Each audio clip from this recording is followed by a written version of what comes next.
Ya, coba lihat.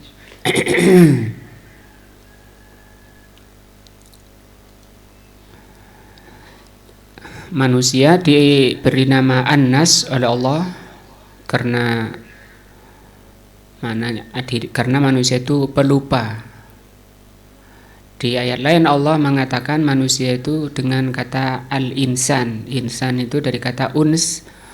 Uns itu artinya loyal. Kalau ketemu itu bercengkrama baik, saling menyapa, saling mencintai, itu uns.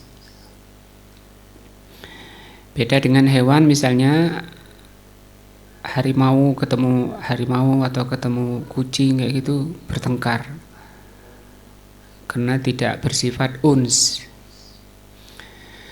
Wahia madaniyatun, surat An-Nas ini madaniyah. Nah, apa artinya madaniyah, Ali? Gitu kalau Pak Huri gitu. Madaniyah, surat madaniyah. Surat, kalau kata Ali, surat yang diturunkan di Madinah. Kak Bakar,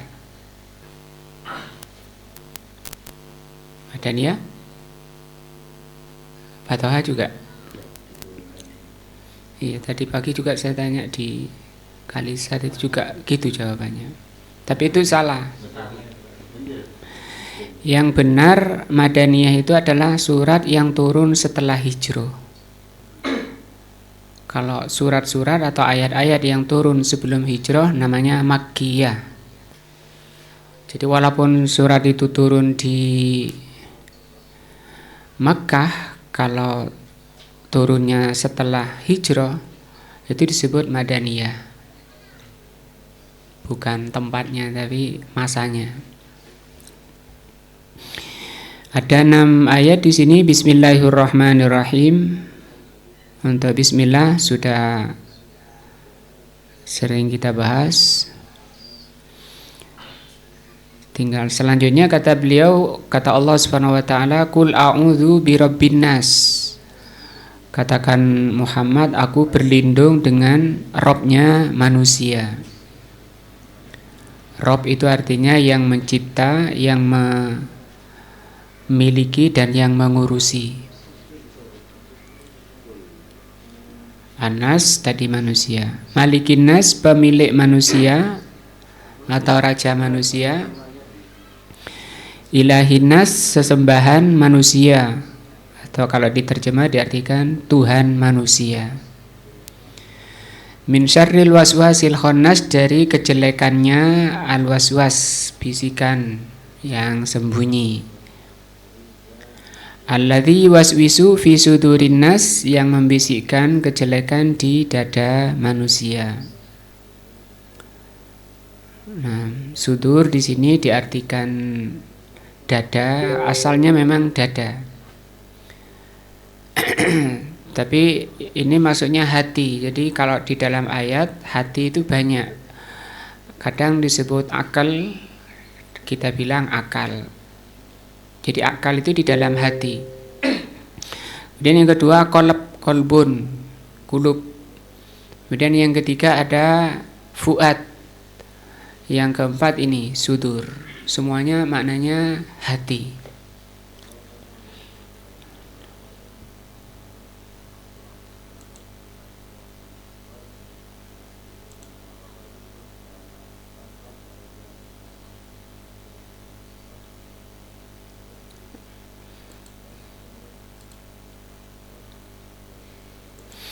Ini belum bisa.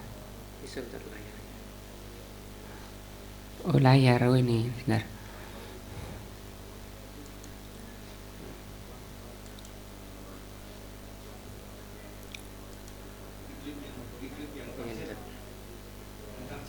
Ini.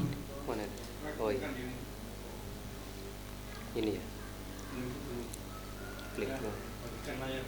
Ya, ini bagikan layar. Coba.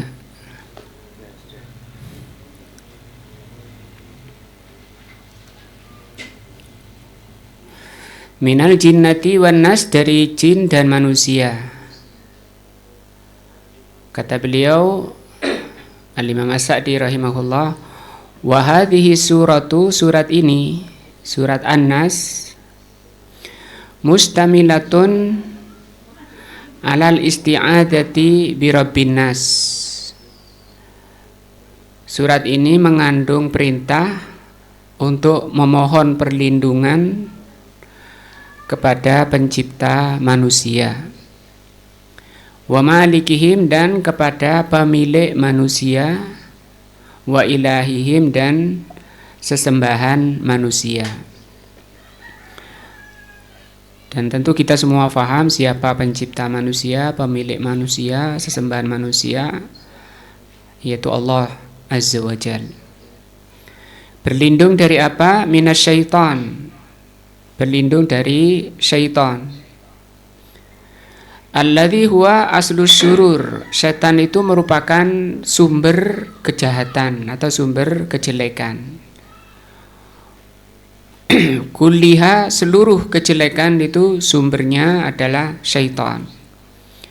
Wa madatiha, madah ini bahan.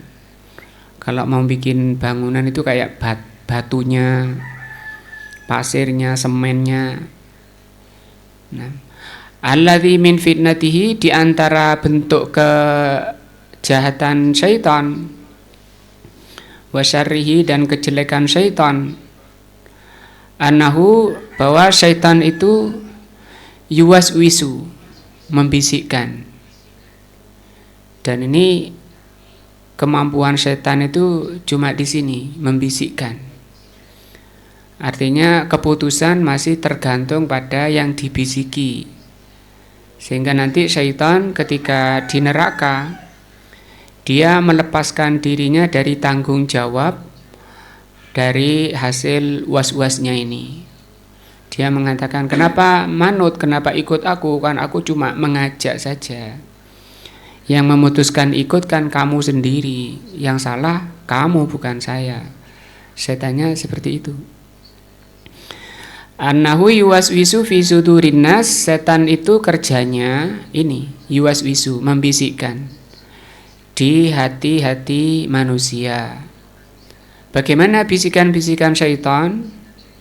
Yang dibisikkan di hati manusia, yuhassinu lahum asyarra, yaitu memperbagus. Kalau bibir itu di lipstick, ya, di cover, di cover, di lipstick dengan kejelekan itu di lipstick menjadi baik. Ajaran-ajaran ibadah yang tidak diajarkan Nabi itu diperbagus sama syaitan, di lipstick.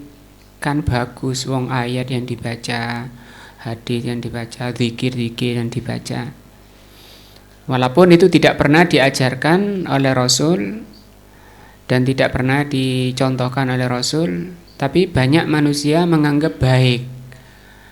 Nah, anggapan-anggapan baik itu merupakan hasil dari bisikan syaitan. Sehingga tokoh-tokoh orang yang mengajak ke ajaran-ajaran sesat itu oleh Rasul dibilang syaitan. Hadis dari Ibnu Mas'ud yang sudah kita baca dulu. Setiap tokoh penyesat, tokoh yang mengajak pada ajaran sesat, ajaran yang tidak diajarkan Rasul itu, kata Rasul itu syaitan. Kerjanya apa dia ini? Yuwaswisu fi sudurin nas fayuhassinu lahum asyarra. Sehingga banyak orang nganggep baik, enggak apa-apa, itu kan ayat, itu kan hadis, itu kan zikir kepada Allah, itu kan baca Quran. Wa yuriyahum iyahu fi suratin hasanah, ditampakkan oleh syaitan kejelekan itu dalam bentuk yang bagus, sehingga orang mengiranya itu baik, nggak apa-apa. Nah, mana jeleknya? Jeleknya itu karena tidak pernah dicontohkan oleh Rasul. Maka semua ajaran-ajaran atau amalan-amalan yang tidak dicontohkan oleh Nabi itu jelek. Kata ulama salaf, kullu bid'atin dhalalah walau ra'an nasu hasanah. Semua ajaran baru itu sesat walaupun seluruh manusia menganggap baik.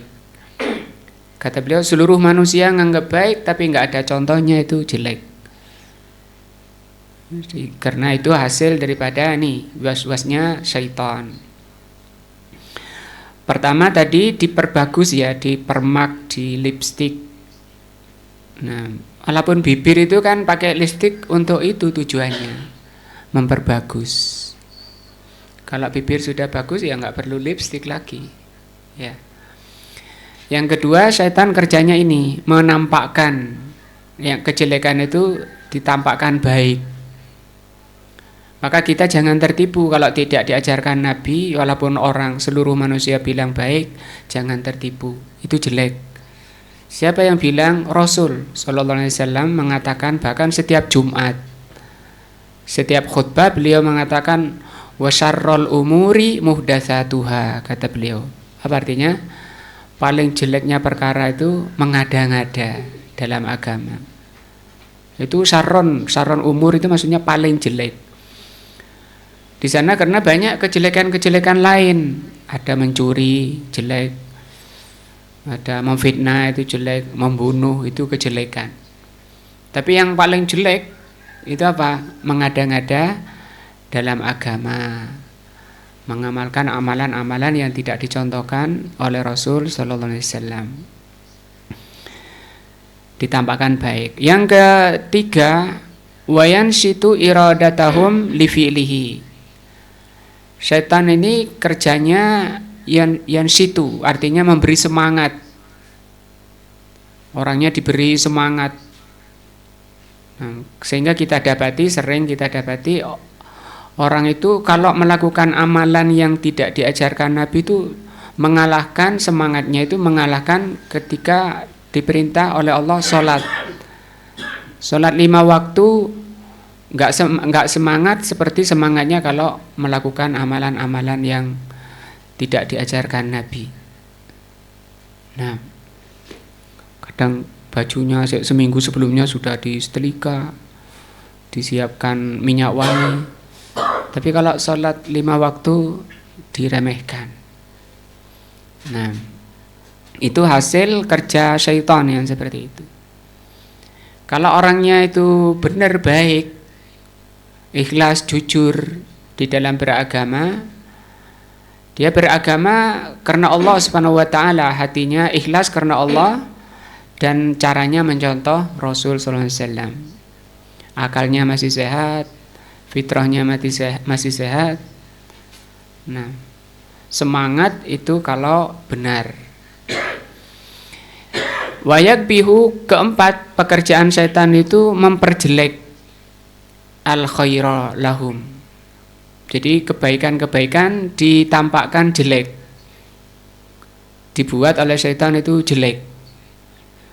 Wa yathbituhum anhu, seperti misalnya ketika orang diperintah oleh Allah dan Rasulnya untuk melihara jenggot, dia dijelek-jelekkan, dihina. Nah, itu syaitan yang berbuat seperti itu. Wa yuriyahum iyahu fi suratin ghairi suratihi, ditampakkan kebaikan itu pada manusia dengan penampakan yang jelek. Yang jelek ditampakkan baik, yang baik ditampakkan jelek. Ini tafsir daripada apa? Yuwaswisu fi sudurinas. Wa huwa daiman, dan setan itu selalu seperti itu kerjanya. Bihadhil hal yuwaswisu wa yuhannisu. Setan itu kerjanya ini, tidak tidur setiap pagi. Setiap pagi setan itu mengumpulkan pasukannya, dan markas besarnya setan itu di laut bersama iblis laknatullah. Punya pasukan-pasukan. Di sore laporan, kamu apa hasilnya? Saya sudah berhasil membuat seorang itu gak sholat. Wah, apa ini? Enteng itu. Kalau kamu, saya bisa mengajak orang mencuri. Apa ini enteng ini? Saya ngajak orang zina. Wah, enteng itu. Saya ngajak orang memisahkan suami sama istri. Wah, ini bagus, yang seperti ini bagus. Kamu memang kamu, kata iblis. Ajungan jempol bagi orang yang bisa memisahkan suami istri. Kenapa? Karena pelaksanaan agama itu separuhnya dengan suami istri. Makanya syaitan itu berupaya gimana orang itu suami istri ini berpisah. Begitu kerjaan syaitan itu selalu membisikkan kejahatan-kejahatan. Wa yuhannisu dan yuhannis. Yuhannis itu mundur. Maju mundur. Di dalam hadis setan ini punya belalai, anten, gitu, parabola untuk melihat kondisi hati orang ini, hati setiap orang. Idza dzakaral abdu rabbahu, kalau hamba itu ingat kepada Allah, wasta'ana bihi, dan selalu isti'anah membaca ini surat An-Nas, ala daf'ihi, selalu membaca ini untuk berlindung kepada Allah agar dihilangkan was-wasnya syaitan ini, maka Allah melindungi. Ketika hamba ini ingat kepada Allah, syaitannya khunnas, mundur. Dari itu ajaran Rasul sallallahu alaihi wasallam kepada muslimin, mukminin untuk tidak memutuskan zikrullah, terutama zikir dengan hati. Karena zikir itu ada 3, zikir dengan hati, zikir dengan lisan, dan zikir dengan anggota badan.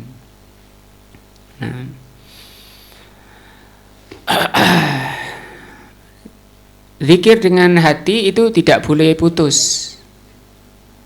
Dan kalau bisa yang terbaik, zikir itu yang terbagus itu satu dan cocok antara hati dan lisan.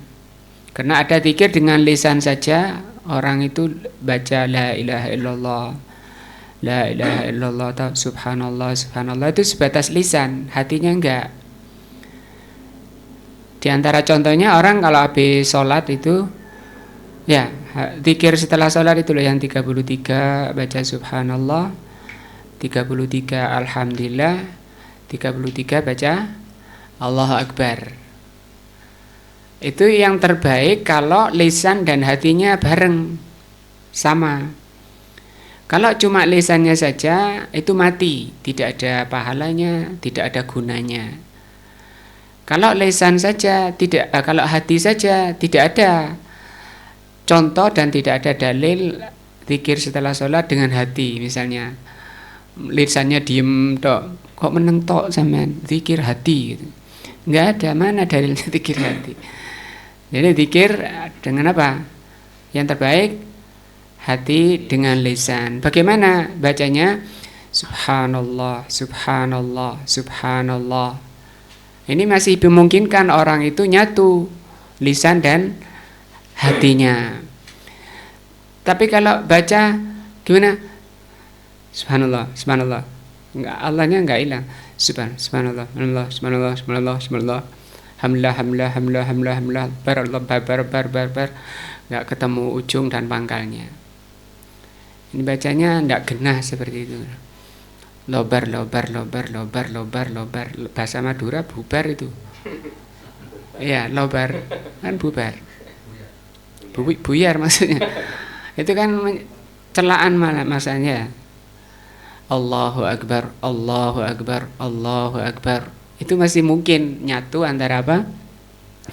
Hati dan lisan. Itu yang terbaik. Nah,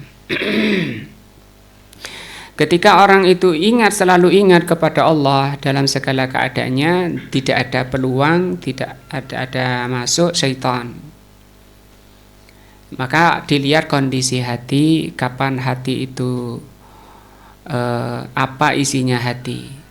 Yang menjadi bahan syaitan untuk masuk, menjadi pintu syaitan untuk masuk, sehingga orang itu mudah diajak oleh syaitan, mudah dirayu, dibisikkan kejelekan. Kalau di dalam hati manusia itu isinya syahwat pertama, yang kedua syubuhat, yang ketiga khoyalat. Apa khoyalat?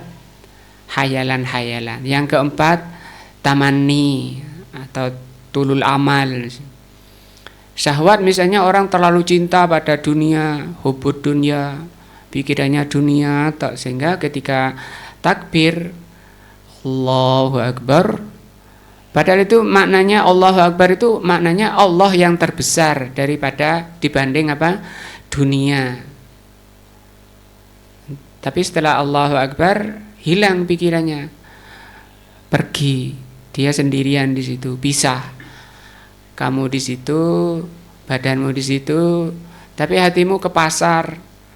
Nah, jualan, ada yang macam-macam, nebang ya, nyari tebu dan seterusnya, ngikuti. Sehingga bisa di lembah sini dirimu, sementara hatimu di sana. Ini juga tidak nyatu antara hati dan badannya. Tadi saya baca apa nggak tahu, imamnya tadi baca surat apa nggak tahu, ini rakaat keberapa nggak tahu. Oh, nggak ada di situ orangnya. Ya, hatinya nggak di situ. Salat yang seperti itu namanya busung, mati, karena tidak sambung. Maka kalau ingin mencapai kehusuan tadi, usahakan isi hatinya itu jangan 4 ini. Untuk mengurangi 4 perkara di hatinya ini diisi dengan cahaya, diisi dengan iman. Bagaimana iman itu diperolehnya? Dengarkan taklim. Yang punya HP itu jangan diisi musik-musik, jangan diisi gambar-gambar, tapi diisi taklim yang nambah iman, nambah ketakwaan, nambah amal soleh. Nah, itu yang seharusnya isi hati. Karena kalau imannya bagus, hatinya isinya cahaya, keikhlasan, kejujuran, fokus dia menghadap Allah. Allahu Akbar, benar Allahu Akbar. Allahumma ba'id baini, ya Allah jauhkan aku, wa baina khotoyaya, dan jauhkan aku dengan kesalahan-kesalahanku, kama bainal masyriqi wal maghrib, sebagaimana engkau menjauhkan timur dan barat.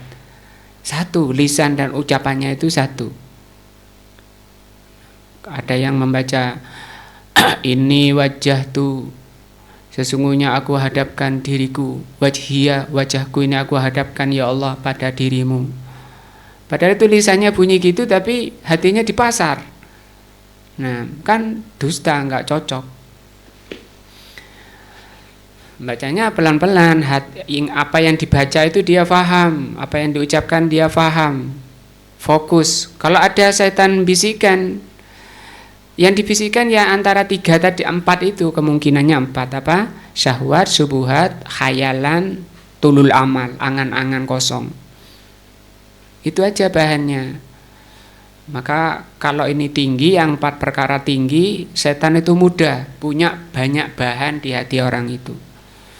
Tapi kalau orang ini isinya cahaya, iman, khusyuk, hadir, fokus, dia sedang sholat, itu kayak bintang yang siap melempar syaitan-syaitan yang mendekat. Sehingga kata Rasul, ada kalanya hamba itu sholat, pahalanya hanya 1/3, ada yang 1/4, ada yang dapat 1/8, bahkan hanya dapat 1/10. Nah, kadang kan terjadi pada diri kita, tahu-tahu salam imamnya, ya, susahnya nggak bisa ngulang, tapi busung, nggak ada nilainya, tapi nggak bisa diulang. Ya kalau ngentut masih bisa ngulang. Nah,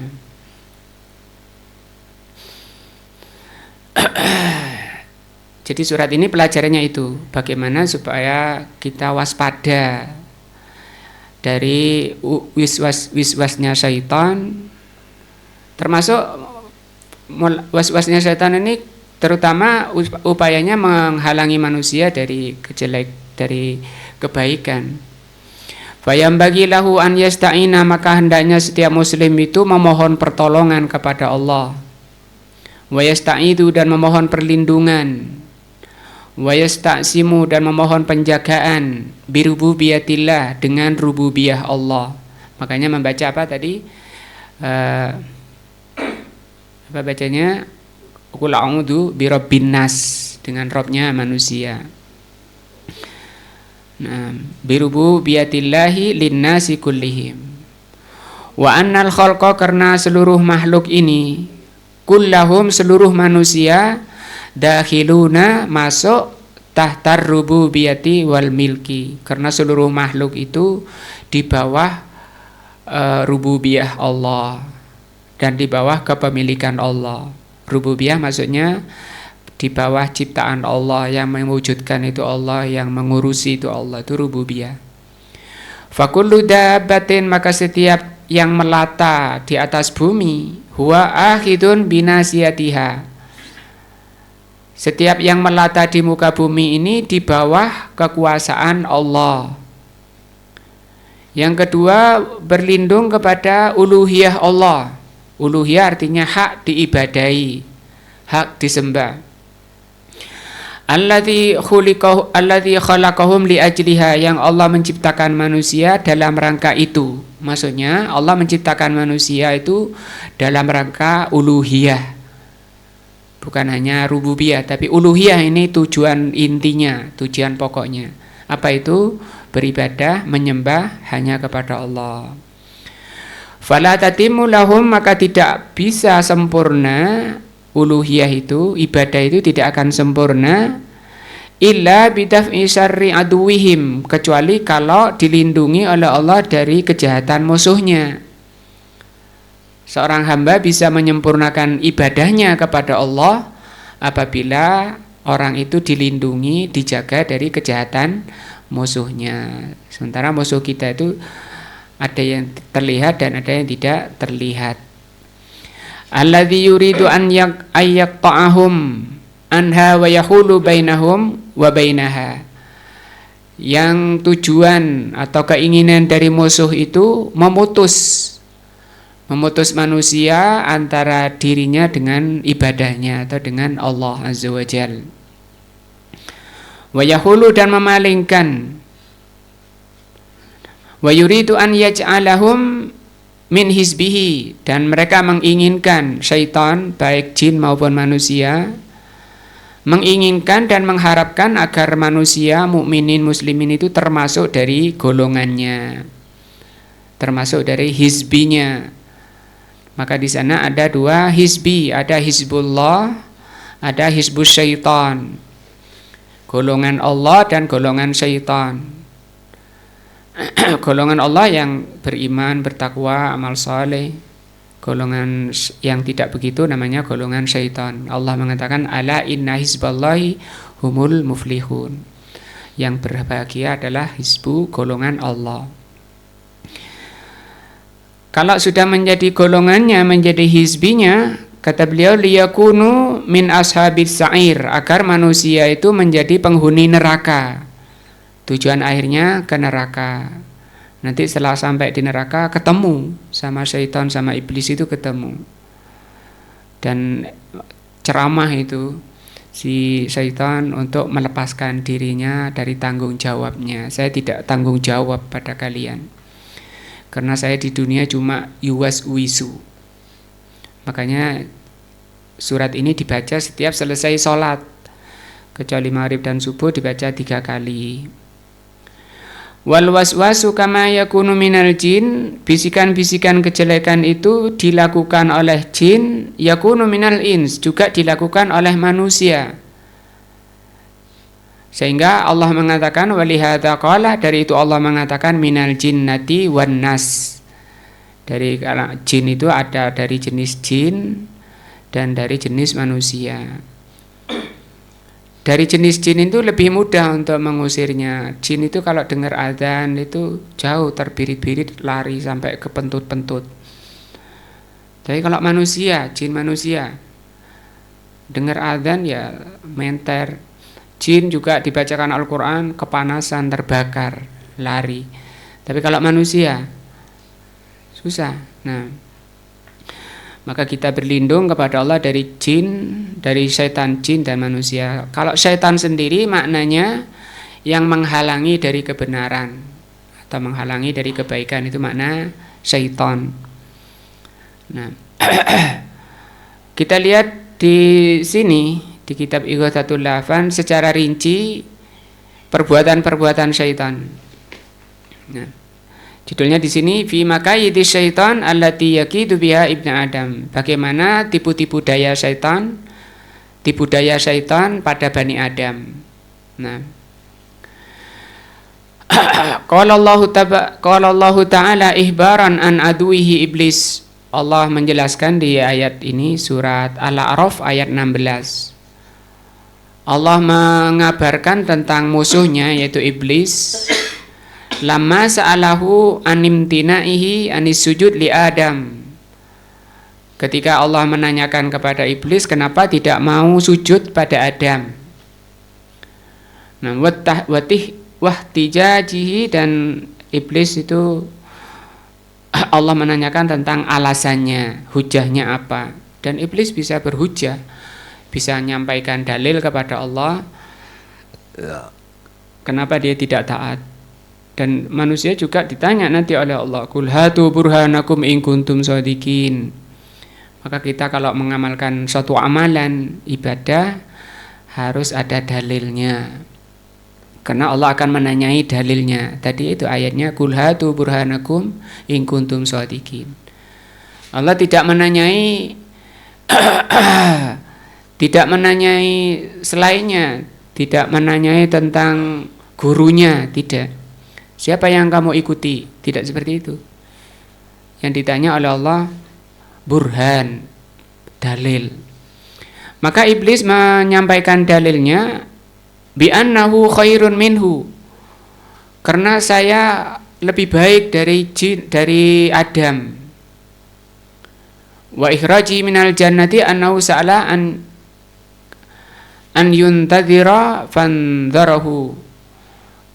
Kemudian iblis dikeluarkan dari surga dan iblis memohon kepada Allah untuk ditangguhkan usianya dan dikabulkan oleh Allah. Jadi ini salah penafsiran dari iblis, salah pemahaman. Jadi iblis memahami bahwa penciptaan dari api itu lebih baik, padahal itu salah. Yang benar Adam dari tanah. Buktinya manusia bisa membuat rumah di atas tanah, bisa nanam di atas tanah, dan manusia tidak bisa membuat rumah di atas api. Duduk saja tidak mampu manusia. Itu sebagai dalil secara kenyataan bahwa tanah lebih baik dari api. Bahkan api itu musuh, merusak. Kalau tidak dikuasai, dia akan menguasai, akan merusak. Makanya Rasul mengatakan dimatikan kompor-kompor, api-api dimatikan kalau mau tidur. Karena kadang ada fuwaisikoh. Fuwaisikoh ini makhluk kecil yang fasik, yaitu tikus. Itu suka ngerusak. Nanti ada api di situ sama tikus disulut. Nah, maka iblis mengatakan kepada Allah, "Fabima aghwaytani," maka karena engkau ya Allah telah menyesatkan aku, la'aqudanna lahum, pasti aku akan menduduki siratal mustaqim, jalanmu yang lurus. Di surat Al-Fatihah sudah diterangkan bahwa jalan yang lurus itu satu, itu yang diduduki oleh iblis. Islam itu pecah menjadi 73 golongan. Yang benar cuma satu yang disebut siratal mustaqim. Kata Rasul, yang 72 itu tidak mustaqim. Iwaj, bengkok. Yang diduduki oleh iblis itu bukan yang bengkok-bengkok itu. Yang bengkok-bengkok itu malah hasil dari kerjanya syaitan. Dari duduk di siratal mustaqim, manusia dipalingkan ke kanan dan ke kiri, dikeluarkan dari apa? Siratal mustaqim. Ini yang diduduki setan apa? Siratal mustaqim. Jadi pertama jalan yang lurus diduduki. Summa kemudian kata iblis, la'atiyannahum, aku akan datangi manusia itu. berarti didatangi. Kalau ini cuma duduk di jalan yang lurus, ini didatangi. Makanya tiap pagi iblis itu nyuruh tentara-tentaranya mendatangi, mengajak manusia. Pasti aku akan mendatangi mereka min baini aidihim, dari arah depan, wa min khalfihim, dari belakangnya, wa an aimanihim, dari arah kanannya, wa an samailihim, dan dari arah kirinya, wala tajidu aktsarahum syakirin. Engkau ya Allah tidak akan mendapati kebanyakan manusia itu bersyukur. Artinya kebanyakan manusia itu kufur, lawan dari syukur. Ini menunjukkan bahwa kebanyakan manusia itu memang terbawa oleh iblis tadi, syaitan-syaitan tadi. Nah, kita lihat tafsir dari Siratal Mustaqim dari para ulama salaf. Di sini Ibnu Abbas radhiyallahu an, ini turjumanul Quran, sahabat paling mengerti tentang makna Al-Quran. Jalan yang lurus itu maknanya dinukal wadih, agama Allah yang lurus, yang jelas. Jadi agama Allah itu jelas. Maka kita kalau beragama, beramal harus jelas dalilnya mana. Nah, jangan remang-remang. Wa qala Ibnu Mas'ud mengatakan, huwa kitabullah, jalan yang lurus itu Al-Quran. Wa qala Jabir mengatakan, huwa al-Islam, Siratal Mustaqim itu Islam. Wa qala Mujahid mengatakan, huwa al-haq, Siratal Mustaqim itu adalah al-haq.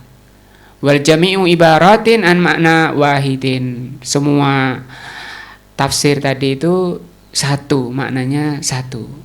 Apa itu satu? Wa huwa at-tariqul musilu ilallah, jalan yang mengantarkan kepada Allah, itu kesimpulannya. Walaupun tadi diartikan macam-macam, kesimpulannya satu, yaitu apa? Jalan yang mengantarkan kepada Allah. Nah, maka syaitan itu kata beliau, ada hadis dari Saburah Ibnu Fakih, inna syaitan qa'ada libni Adam, sesungguhnya syaitan itu menduduki jalannya Ibnu Adam, bi'atrukihi kulliha, semua jalan manusia menuju Allah itu diduduki oleh syaitan. Nah, fama min tariqin khairin, maka tidak ada jalan kebaikan, illa wasyaitanu, kecuali syaitan itu qa'idun alaih, sudah duduk di sana, yaqta'uhu ala salik, untuk memutus, merampas, yang memutus, qata'a itu memutus orang yang sedang menempuh kebaikan. Maka di situ harus benar-benar kuat orang berjalan itu, ikhlas, jujur, benar. Benar itu kalau ada dalilnya. Kalau beramal tanpa dalil, ya nggak akan dihalangi oleh syaitan, malah diberi semangat. Nah, makanya sampai malam kadang ya. Tapi kalau ngaji 1 jam wis ngantuk-ngantuk gini. Setengah jam wis ngantuk-ngantuk kalau baca dalil. Tapi kalau kena yang nggak ada dalilnya, semalam kadang suntuk. Nah, wa qalu tsumma la'atiyannahum min baini aydihim, kata iblis, pasti aku akan datangi manusia dari arah depan. Nah, riwayat dari Ali bin Abi Thalib, usakkikuhum fil akhirah, oleh syaitan manusia itu diragu-ragukan dalam akhiratnya.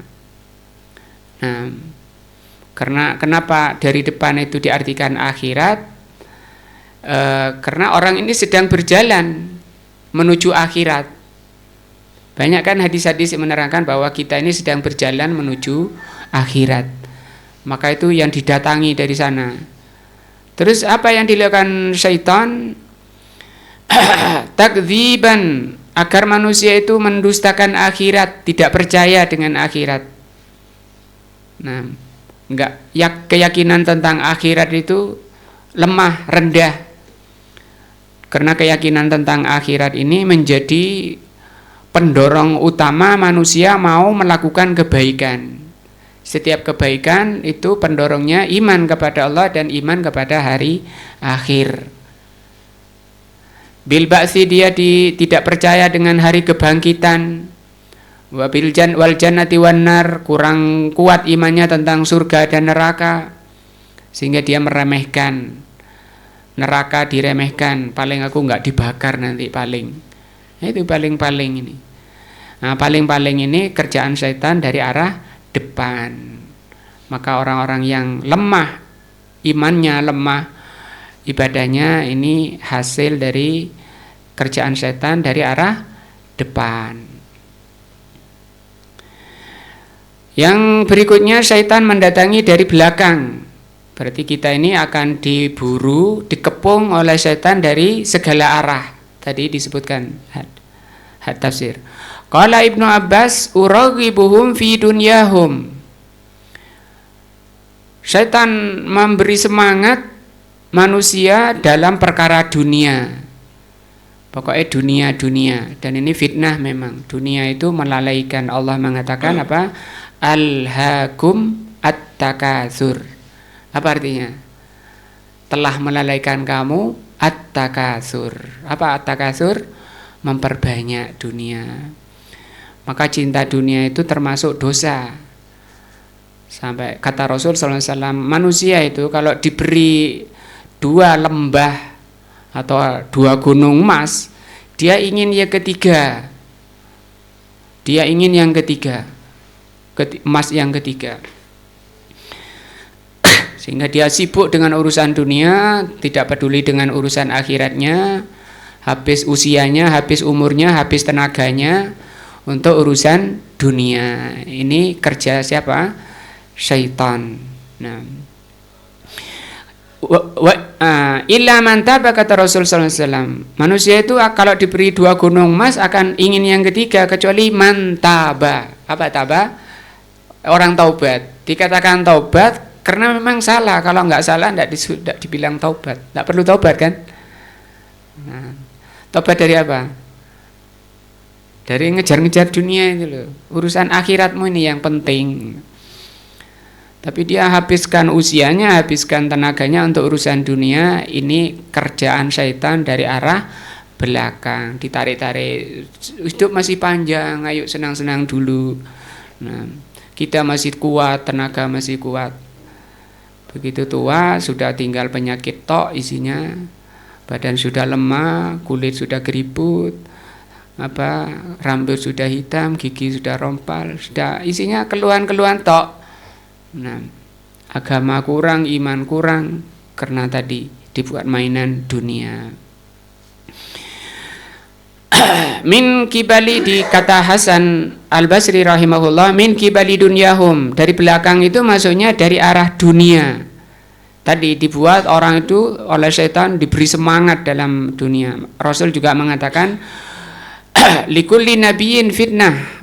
Setiap nabi itu ada ujiannya. Wa fitnatu ummati, dan ujian umatku ad-dunya, dunia, harta. Sehingga Rasul mengatakan mal fakru akhsha alaikum, bukan kefakiran yang paling mengkhawatirkan aku menimpa kalian, bukan fakir. Kalau kalian fakir, miskin, mungkin nggak bisa makan sehari, besok baru bisa makan, itu enteng, itu tidak masalah. Yang aku khawatirkan menimpa kalian, an yibsatar rizqa alaikum, Allah bentangkan dunia itu pada kalian.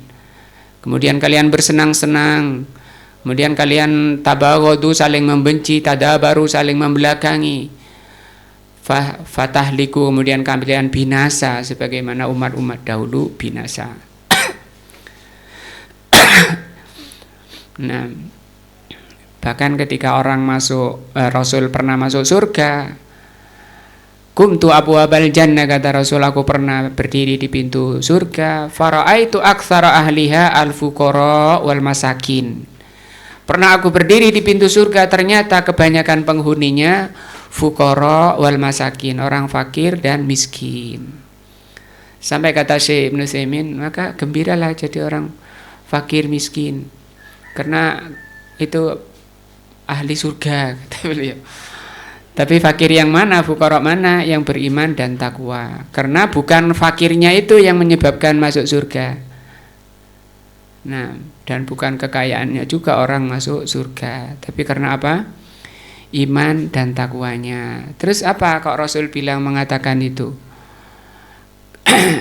Karena kalau orang fakir, kesempatan berbuat kebaikan itu lebih besar.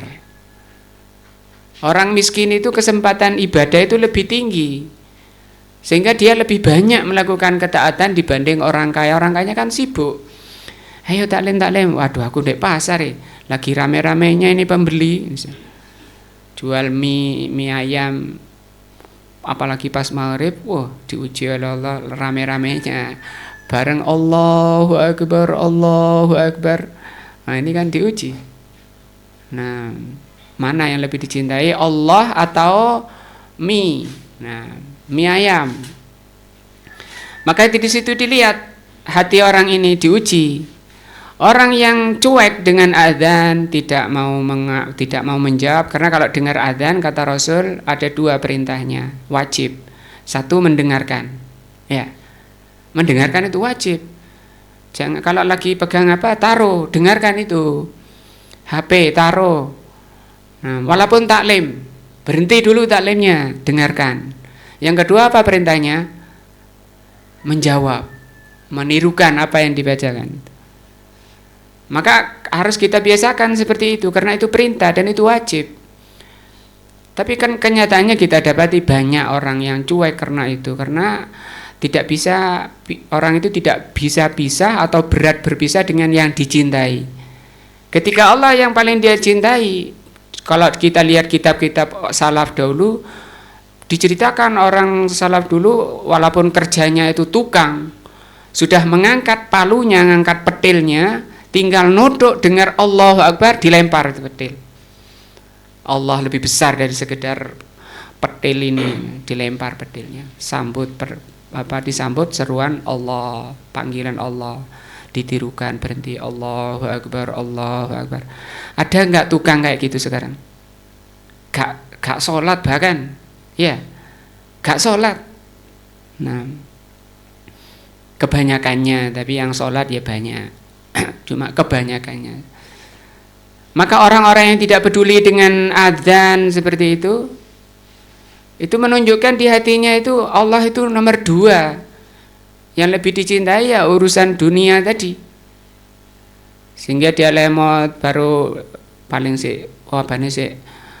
nyanyi-nyanyi dia tenang. Sudah mau qomat, lari-lari, dia lari ke wudu, sudah rakaat kedua baru takbiratul ihram. Nah, beda dengan yang pertama, dengar azan langsung dia qomat, belum azan dia sudah wudu, sudah bersih, azan sudah jalan ke masjid, sholat tahiyatul masjid, duduk menunggu imam, menunggu qomat. Itu pahala terus, menunjukkan bahwa Allah yang nomor 1, Allahu Akbar. Orang yang kedua tadi baru dapat rakaat kedua, atau tidak mendapati takbiratul ihram, walaupun salam bersama imam bareng sempurna, tapi dia ketinggalan takbiratul ihram. Begitu salam yang pertama berdiri, ya orang tadi yang susah mendengarkan azan tadi itu yang pertama berdiri, mesti itu, karena dia tertarik oleh yang dicintai tadi, segera menyambut yang dicintai tadi. Beda kalau sama Allah yang paling dicintai, dia tenang di situ nunggu zikir, karena pahala besar yang dia pikirkan. Dia dunia itu belakang. Nah, nomor berikutnya, Uzayyinuha kata Al-Hasan, dia hiasi dunia itu, dibuat indah. Nah, dibuat bagus di mata orang-orang para pecinta dunia. Ini dari belakang. Ini kerjaan syaitan. Uzayyinuha lahum wa usahhiha lahum. Usahhiha artinya dibuat senang, dibuat senang kepada dunia. Makanya Rasul mengatakan inna dunya hudratun wa hulwatun. Dunia itu hijau dan manis. Hijau itu warnanya, manis itu rasanya. Sehingga banyak kata Rasul, innama ahwafu alaikum, yang paling aku khawatirkan menimpa kalian, zahratad dunya wa zinataha, bunga-bunga dunia dan perhiasannya. Kenapa disebut bunga, kok nggak disebut buah? Karena bunga itu sekalipun indah, seindah-indahnya dunia itu, ya. Dan memang banyak menipu orang kan kalau cari taman yang ada bunganya, tapi itu sebentar. Coba apalagi dipetik, itu sebentar layu. Maka dunia itu kayak gitu, sebentar saja. Maka jangan tertipu. Walaupun sudah di tengah bunga-bunga dunia, kalau dipanggil Allah, itu apa? Segera menyambutnya. Dari apa? Dari mana tadi? Belakang. Depan dari apa tadi depan? Akhirat. Dari belakang urusan dunia. Sekarang yang ketiga, wa an aimanihim, dari arah kanan. Qala Ibnu Abbas radhiyallahu anhu, Ibnu Abbas mengatakan, usabbihu alaihim amri dinihim, dibuat subuhat. Subuhat itu rancu. Subuhat itu rancu. Rancu ini lawannya jelas. Jadi dibuat semangat orang itu untuk mengamalkan agama yang tidak jelas. Tidak jelas mana dalilnya, mana contohnya dari Nabi, itu tidak jelas. Dan kalau kita dapati muslimin malah yang semangat di sini, beragama di atas subuhat-subuhat, beragama di atas remang-remang, di atas kerancuan-kerancuan. Dan ini adalah hasil karya dari syaitan dari arah kanan. Lihat orang ini semangat beribadah, wah sudah ini baik, ini baik, ini baik, sudah baik kabeh wis. Nah, maka dia mengatakan ternyata semua agama ajaran Islam itu baik, nggak ada yang salah. Padahal Rasul mengatakan Islam itu pecah jadi 73, yang 72 itu jelek, itu masuk neraka. Nah, yang satu saja yang selamat dari neraka, selamat di dunia dari penyimpangan, selamat dari neraka di akhirat, yaitu yang mencontoh Rasul di dalam beragama. Yang selainnya itu subuhat, rancu, nggak jelas. Makanya kalau kita beramal, beragama, jangan hanya bermodalkan semangat, tapi diteliti dulu sahih, benar atau tidak itu diamalkan oleh Nabi. Kalau sudah benar, gigit tidak apa-apa. Ini dari arah mana? Kanan. Apa tadi? Kanan? Subuhat, rancu. Yang keempat, wa an sama'ilihim, dari arah kiri. Dari arah kiri, didatangi juga dari arah kiri. Maksudnya dari arah kiri as-sayyi'at. Manusia diajak untuk berbuat kejelekan. Nah, wa yahussuhum, dan diberi semangat untuk melakukan kejelekan. Wa yuzayyinuha, dan dihiasi kejelekan itu fi ayunihim, di mata mereka, dibuat bagus. Gak apa-apa sekali-sekali misalnya, sering-sering gak apa-apa, toh masih banyak waktu. Ini dari kiri, diajak orang berbuat jelek. Wa sahha an Ibni Abbas, telah sahih dari Ibnu Abbas radhiyallahu anhu annahu qol, bahwa Ibnu Abbas mengatakan, walam yakul, Allah subhanahu wa ta'ala tidak mengatakan di ayat ini min fauqihim, setan tidak bisa datang, tidak bisa mendatangi manusia dari atas. Kenapa? Li'annahu, karena dari atas itu karena syaitan alima, setan itu tahu annallaha min fauqihim, bahwa annallaha min fauqihim, karena mereka tahu bahwa Allah di atas mereka. Maksudnya kalau kita beragama harus tertuju ke atas saja, ikhlas karena Allah Subhanahu wa taala, hanya mengharap Allah Azza wa Jal.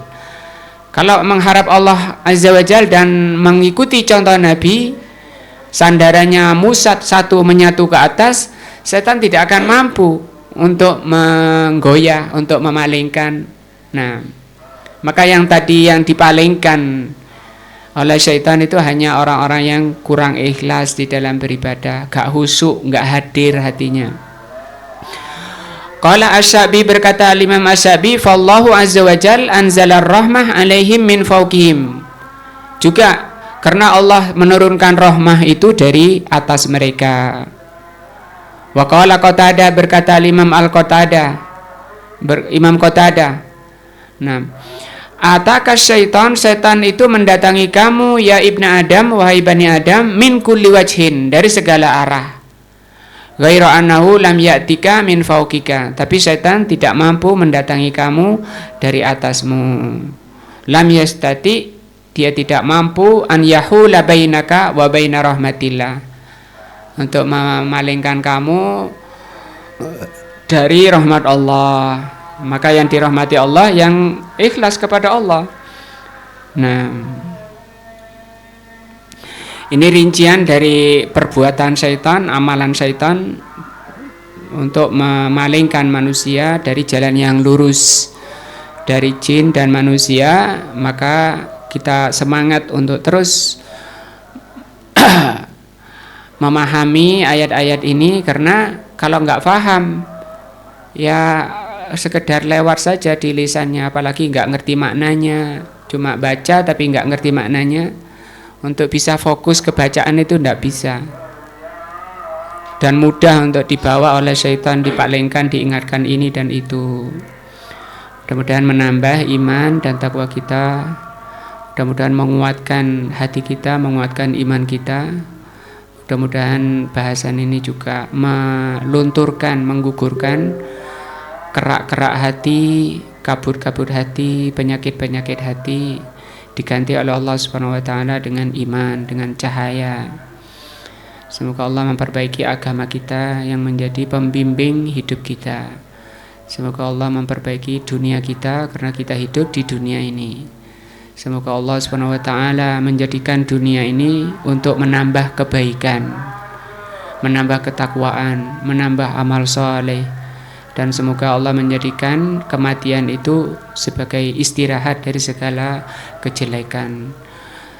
Semoga Allah memberi hidayah dan taufiknya kepada kita semua, menyelamatkan dari berbagai kesesatan di dunia, dan menyelamatkan dari azab Allah Subhanahu wa taala di akhiratnya.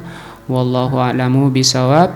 Subhanakallahumma wa bihamdika asyhadu an la ilaha illa anta astaghfiruka wa atubu ilaika. Wassalamualaikum warahmatullahi wabarakatuh.